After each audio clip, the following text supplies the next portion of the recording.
Black twins told to move to economy. Minutes later, their CEO dad calls, and the plane's grounded. What happened inside this flight left everyone speechless. Before we dive in, drop your city or country in the comments. Let's see how far this story travels. And don't forget to like, share, and subscribe for more stories that make you think. No one on that flight knew who the twins really were, or that their father's next call would change everything. The day started like any other travel day.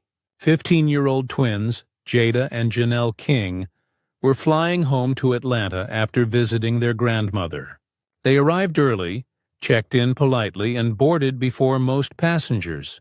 Dressed in matching travel sweats, hair neatly braided and books in hand, they looked every bit the calm, well-raised teens they were.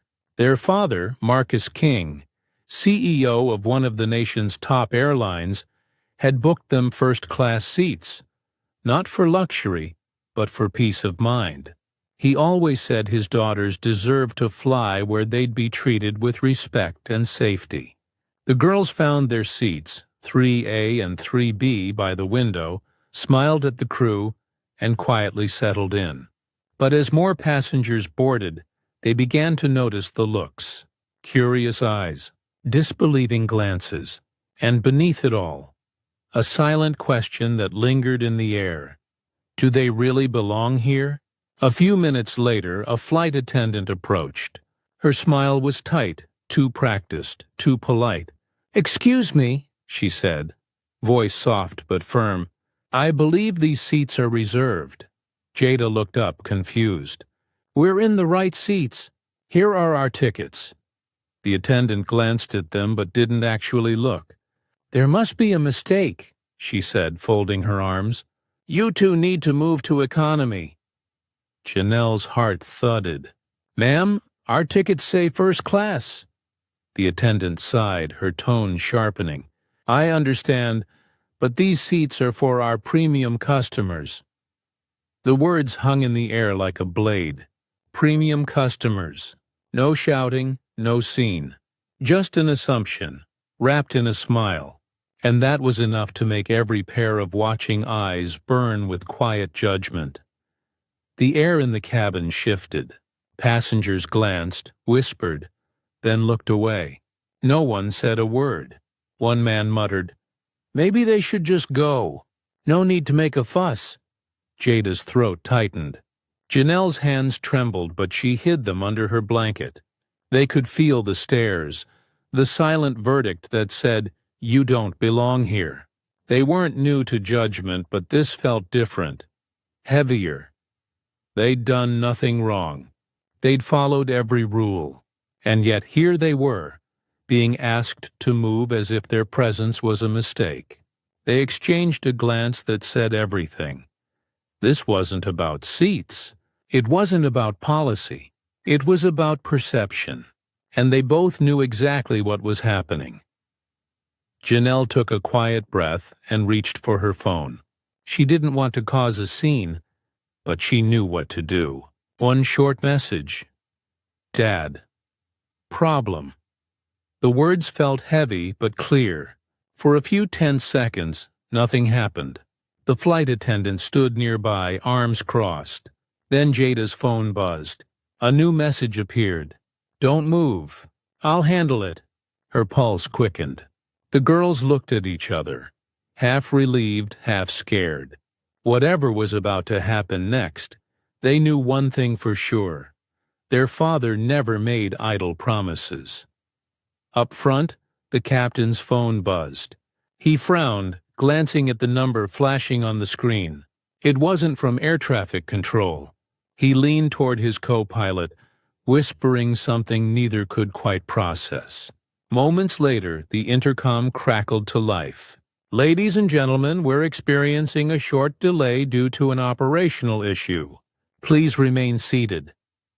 A ripple of confusion spread through the cabin. The engines powered down. Flight attendants exchanged uncertain looks. Passengers shifted, checking their watches, sighing. But this wasn't a maintenance delay, and everyone could feel it. The air was too tense, too still. Something larger was unfolding. Something invisible, powerful, and entirely out of the crew's control. And no one yet realized that one quiet message had changed the course of the flight. Near the galley, two attendants whispered frantically, "Do you know what's going on?" "No idea, but the captain's been on the phone with corporate." The lead attendant, the same one who had asked the twins to move, was suddenly called to the jet bridge. She disappeared through the cabin door, her voice trembling as she spoke to someone outside. When she returned, the color had drained from her face. Behind her, a supervisor stepped in, eyes serious, tone clipped. Passengers sensed the shift instantly. Every whisper stopped. Every phone lifted. The story was already being recorded. The supervisor moved carefully down the aisle, eyes scanning the rows until she stopped at 3A and 3B. Her voice was quiet now, steady, but edged with nerves. "Jada, Janelle, your father would like to speak with you outside." The twins exchanged puzzled glances. Their father? Here? They gathered their bags slowly, still unsure. Every eye followed them as they stood. Passengers leaned closer, whispering, "Who's their dad?" Even the attendant avoided eye contact, guilt tightening her features. Then came the hiss of the cabin door opening. Warm air rushed in. The noise of the tarmac filled the silence, and there, beyond the doorway, a tall, commanding figure waited. Calm, composed, and unmistakably in control. Marcus King stood by the gate, his presence alone silencing every word. Tall, poised, dressed in a simple suit. He didn't need security or a badge. Everyone knew instantly. This man was someone important. But only a few realized just how important. He was the CEO of the very airline they were sitting on. When his daughters stepped off the plane, his expression softened for the first time. "You okay?" he asked quietly. They nodded, trying to hide the tension in their eyes. Then he turned toward the flight supervisor and the attendant beside her. His tone changed, low, controlled, and sharp as steel. "Ground this flight," he said. "Replace the entire crew." No yelling, no drama, just command. The attendant froze. Passengers stared through the windows, phones raised, recording history in real time. Inside the cabin, murmurs rippled like waves. Moments later, the captain's voice returned over the intercom. Uneasy but clear. "Ladies and gentlemen, this flight has been delayed indefinitely. Please remain seated." A collective gasp followed. Crew members were quietly escorted off the aircraft, eyes down, faces pale. Jada and Janelle sat still, backs straight, silent but steady. Their father gave a short nod to the supervisor, thanked her for her cooperation, and turned away. Outside, the engines shut down completely. The once bustling plane now felt frozen in time. No one moved. No one spoke. Because everyone on board understood. This delay wasn't about weather or safety or scheduling. It was about justice. Before the plane even returned to the gate, phones were out. Passengers posted photos, short clips, and live tweets. One caption read, "You won't believe what just happened on Flight 217. Within an hour, the internet exploded. By evening, the headline dominated every news feed. Airline CEO grounds flight after racism toward daughters. People couldn't stop sharing. Some were outraged. Some were inspired. Comments poured in. Finally, someone with power took a stand. And imagine how often this happens to people who can't call the CEO.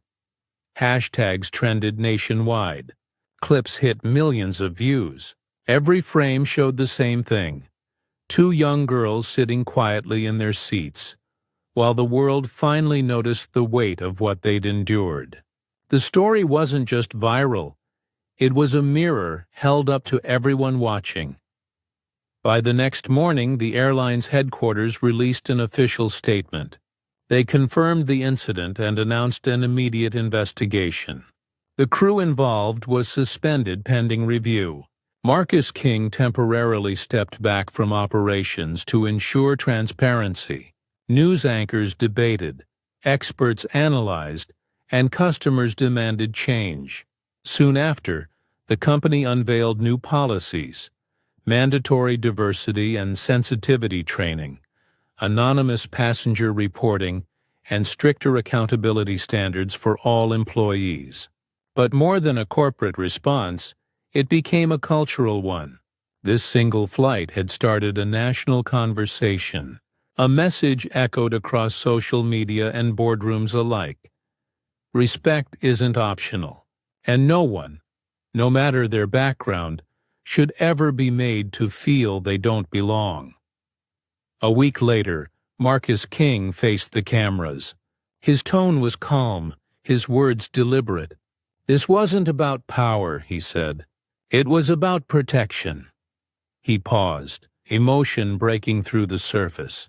No child should ever have to prove they belong in a seat they've already earned.